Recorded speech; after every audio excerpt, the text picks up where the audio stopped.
Hello everyone and welcome back once again. देखिए, आज का जो हमारा सेशन है इसमें हम क्लास 9 की जो इंग्लिश की बी हाइव बुक है इसमें हम एक पोइम डिस्कस करेंगे which is the snake drawing. तो ये क्या है? देखो, जैसा कि आपको नाम ही इंडिकेट कर रहा है कि एक स्नेक है, एक सांप है जो कि कुछ करने की कोशिश कर रहा है। What do we mean by trying? Trying का मतलब होता है कि कोशिश करना। तो यहाँ पर सांप जो है वो कोशिश कर रहा है। चलिए पोएम को पढ़ते हैं और पता लगाते हैं कि जो सांप है वो किस चीज की कोशिश कर रहा है। लेकिन उससे पहले ये बिफोर यू रीड वाला कंसेप्ट जो हमें बता रखा है, देखते हैं कि उसमें हमें क्या कह रहे हैं।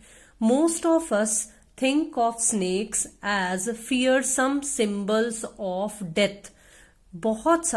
हम में से बहुत सारे लोग ये सोचते हैं कि जो सांप है ना वो एक डरावनी चीज है। मतलब सांप का नाम सुनते ही हमारे दिमाग में सबसे पहले चीज जो आती है, सबसे पहला जो हम कहेंगे कि एक भाव आता है, वो क्या फीलिंग आती है? फियर वाली। ठीक है, सिंबल ऑफ डेथ, हम उन्हें सिंबल ऑफ डेथ मानते हैं कि सांप अगर काट लेगा तो या डस लेगा तो मृत्यु हो जाएगी, मौत हो जाएगी। ठीक है, हम ऐसा सोचते हैं। लेकिन but the snake in this poem is itself a victim. Victim का मतलब क्या होता है? शिकार। लेकिन इस पोएम में जो स्नेक हमें बताया हुआ है या जिस स्नेक के बारे में हमें जिक्र किया हुआ है, एक्चुअली वो खुद एक विक्टिम बना हुआ है, खुद एक शिकार बना हुआ है। तो अब यहां से अंदाजा लग गया कि हाँ, उसके साथ कुछ हो रहा है और वो उससे बचने की कोशिश कर रहा है। तो इसीलिए पोएम का नाम जो है वो दी स्नेक ट्राइंग लिखा गया है।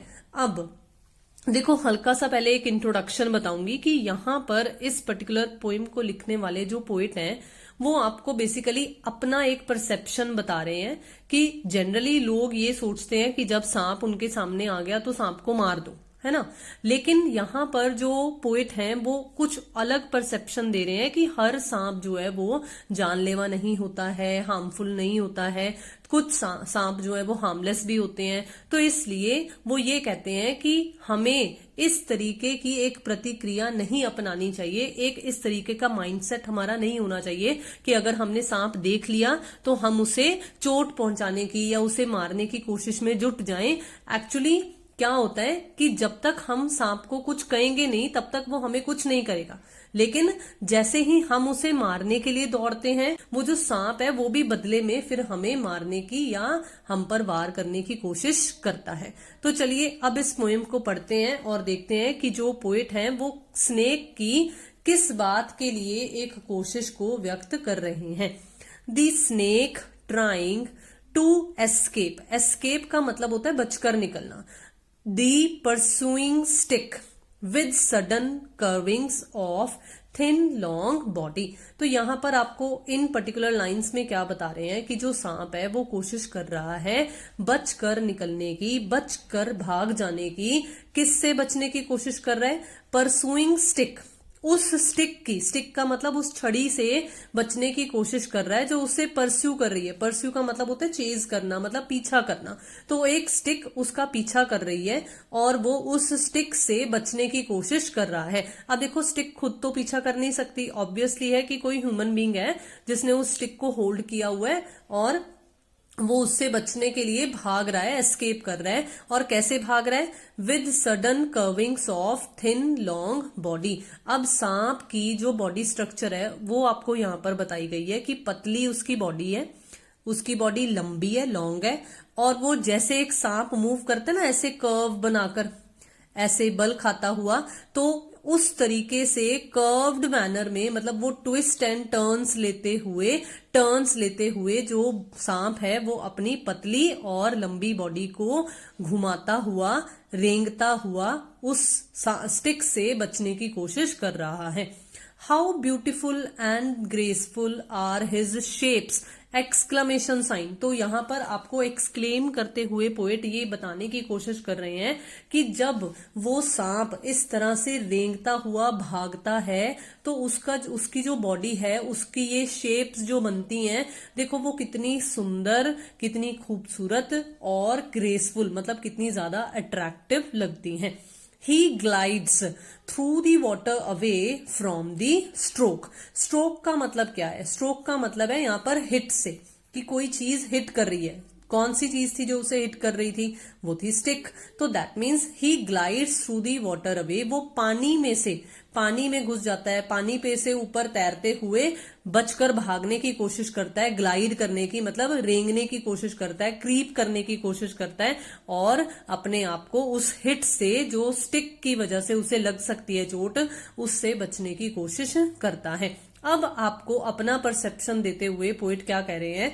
ओ let him go over the water into the reeds to hide without hurt. तो आपको पोइट कह रहे हैं कि उसे जाने दो, पानी पर से होते हुए, पानी पर से तैरते हुए, पानी से गुजरते हुए उसे वहां से जाने दो। और कहां जाने दो? Into the reads. रीड्स का मतलब देखो, आपको आपकी पोएम की एंड में भी बता रखा है, इट इज वाटर और Marsh plants with thick stems, मोटे मोटे तने वाले जो पानी के बीच में वाटर प्लांट्स, मार्शी प्लांट्स उगे हुए होते हैं, जिनके हॉलो स्टेम्स होते हैं, मतलब तना जो है बहुत ही मोटा सा होता है, तो और बीच में से खोखला सा होता है, उन्हें हम रीड्स बोल देते हैं। तो कहते हैं कि उसे बचकर जाने दो और वहां जो हरे पानी में जो पेड़ पौधे हैं उनके बीच में जाकर उसे छुपने दो, विदाउट हर्ट मतलब बिना उसे चोट पहुंचाए, उसे बचकर जाने दो।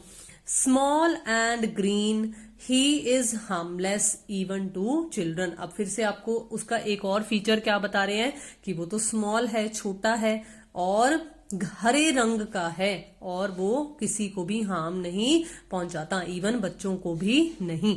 अब कहां वो लाए कर रहा है, कहां वो बैठा है? Along the sand he lay until observed and chased away। अब यहाँ पर आपको ये बता रहे हैं कि वो सांप जो है कहाँ पर पाया जाता है। देखो यहाँ पर हमने जिक्र किया था ना कि उसे पानी में जाने दो, तो दैट मीन्स ये जो सांप यहाँ पर पोएम में जिसका जिक्र किया गया है वो एक्चुअली एक मार्शी एरिया या ऐसे एरिया के आसपास का जिक्र किया गया है जहां पर साथ में पानी भी है और साथ में लैंड भी है, तो वहां पर आसपास रेत है।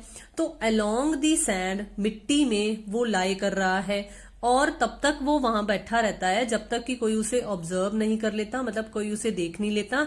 एंड चेज्ड अवे, और उसका पीछा नहीं करने लग जाता, मतलब उसे मारने के लिए पीछे नहीं दौड़ता, तो तब तक तो वो आराम से बैठा रहता है। लेकिन जैसे ही उसे किसी ने देख लिया, उसके पीछे स्टिक लेकर दौड़ने लगे, तो फिर क्या हुआ? उसके बाद उसने वहां से भागना शुरू कर दिया। एंड नाउ, और अब, he vanishes in the ripples among the green slim reeds. अभी मैंने आपको बताया था कि रीड्स क्या है। रीड्स वो पौधे हैं जो कि पानी के बीच में, मतलब हम सिंपल कहेंगे ये वाटर प्लांट्स हैं, तो वो वाटर के बीच में है। तो अब वो कहाँ वैनिश हो गया है, कहाँ डिसअपियर हो गया है, कहाँ गायब हो गया है? वो उन्हीं रीड्स के बीच में घुस गया है, मतलब वाटर के बीच में घुस गया है। वाटर की जो वेव्स, अब होता है ना कि अगर हम पानी में एक स्टोन फेंकते हैं तो वो जो तरंगे सी पानी में पैदा होती हैं वो वेव इफेक्ट होता है। तो यहाँ पर रिपल इफेक्ट आपको कह रहे हैं कि वो वैनिश हो गया है, मतलब वो पानी के बीच में घुस गया है और उन ग्रीन कलर की पतली जो रीड्स हैं, मतलब वो जो पतली पतली तने हैं, हरे हरे पौधे हैं, उनके बीच में जाकर वो गायब हो गया है, उनके बीच में जाकर वो डिसअपियर हो गया है। और उसके ऐसा जाने से, पानी के अंदर जाने से वो जो रिपल इफेक्ट पैदा हुआ है उसका जिक्र आपको पोएट यहां पर कर रहे हैं। अब देखिए, सबसे एंड में आपको पोएट का नाम बताया गया है, W.E. रॉस। ये एक कैनेडियन पोएट थे और आपको इनका पूरा नाम जो बताया गया है वो है विलियम राइटन यूस्टेस रॉस। तो इनके द्वारा दी हुई ये एक छोटी सी पोएम थी हमें, दी स्नेक ट्राइंग। तो मुझे उम्मीद है कि ये जो दी स्नेक ट्राइंग की लाइन बाय लाइन एक्सप्लेनेशन थी ये आपको बहुत ही अच्छे तरीके से समझ में आ गई होगी। काइंडली जल्दी से चैनल को सब्सक्राइब कर लीजिए अगर आपने अभी तक नहीं किया है। शेयर कीजिए वीडियोस को, लाइक कीजिए वीडियोस को, अपने व्यूज भी कमेंट बॉक्स में जरूर शेयर कीजिए। Thank you so much and have a nice day.